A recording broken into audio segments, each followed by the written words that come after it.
আসসালামু আলাইকুম, সবাই কেমন আছেন? আশা করি সবাই অনেক ভালো আছেন। তো আমি কালকে বাবার বাড়িতে এসেছি। এসে আজকে সকালবেলায় যে আমাদের ইয়ে পালা নিয়ে এসেছি। তো এখানে প্রায় গাছগুলাই আমার হাতে লাগানো, আমি এবং আমার বাবা লাগিয়েছিলাম। এগুলাই দেখার জন্য আসছি। তো এখানে কিছু এই যে বেগুন গাছ ছিল, এগুলার তো আসা হয় না অনেক দিন ধরে, অনেকগুলাই ছিল। এই যে আমি এগুলা তুলেছি, যেহেতু বাবা বাসায় নেই, মার ওই রকম আসা হয় না। আমি দেখতে এসে পরে এগুলা উঠিয়ে নিলাম। এগুলা যখন আমি এখানে ছিলাম তখন এগুলা লাগিয়েছিলাম। আরও কয়েকটা আছে, এই যে অনেকগুলো আবার আরেকবার তোলা যাবে এগুলা বড় হলে।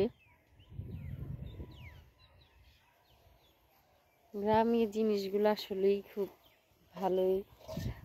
এই সাইডেও আর অনেক গাছ আছে, তো এগুলাও দেখবো।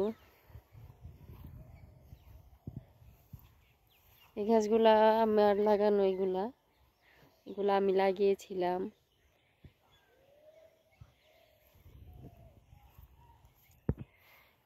এখানে মরিচ গাছও ছিল, এই তো সব নষ্ট হয়ে গেছে।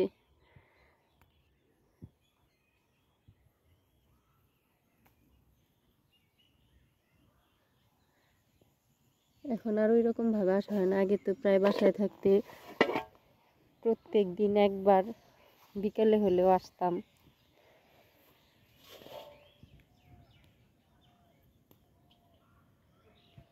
যেহেতু এখন বর্ষার সিজন, এগুলা সব এখন পানি আসবে, আর কয়েকদিন পরে এই দিক দিয়ে পানি ভরে যাবে। আসা হয় না এখন আর, এখন এরকম। এখানেই তো ধুন্দুল গাছ দেখি, এখানেও আছে। মা তো আর ওই রকম ভাবে আসেও না, তোলাও হয় না।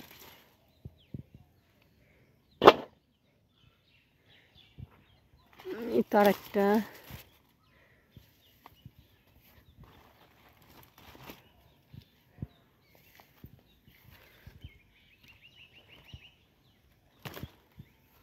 গ্রামে থাকলে কি ফ্রেশ ফ্রেশ সবজি খাওয়া যায়, যখন যেমন চাই বাড়ির কাছে লাগিয়ে নিজেদের আর কি করা যায়। এগুলো পরে আর একবার তোলা যাবে, পরে আর একটু বড় হলে। এই তো এই যে আরও একটা, মা মনে হয় আসে না অনেক দিন ধরেই, যার কারণে সব কিছু দেখি বড় বড় হয়ে আছে, এখানে নেওয়ার মতোই নেই। তো এই যে এখানে মিষ্টি লাউ গাছ লাগিয়েছিলাম, এখানে মিষ্টি লাউ অবশ্য 2টা খাওয়া হয়েছে এখান থেকে নিয়ে। আর এইদিকে ঢেঁড়স, মাঝখানে পুঁই শাক আছে, আর কচু কুমড়া গাছ ওইখানে। এই তো মিষ্টি লাউ গাছ। দেখি আর ওই সাইডে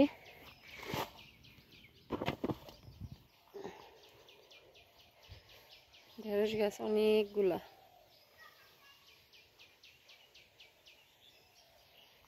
ওইখানেও আছে ধুন্দুল অনেক। এই তো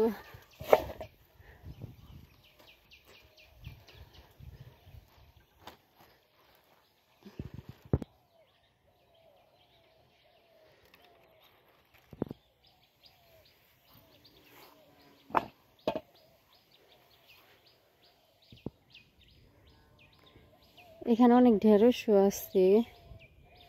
ঢেঁড়স অনেকটাই বড় হয়েছে, তবে এখানে আমি এখন যাব না। এখানে গেলে অনেক চুলকানি হয় আমার। এই যে অনেক বড় বড়ই, অনেক ভিতরে গিয়ে তুললে অনেকগুলা বড় হয়ে আছে, তোলা যাবে। আমি এখন আর এখানে যাব না। এখানে আমি বাঙ্গি গাছ লাগিয়েছিলাম। যখন লাগিয়েছিলাম তখন দেখে বোঝা গেল যে হবে না হয়তো।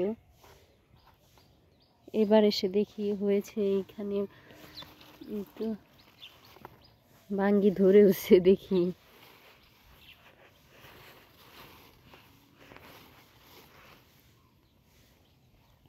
আরও একটা আছে এই সাইডে, এই যে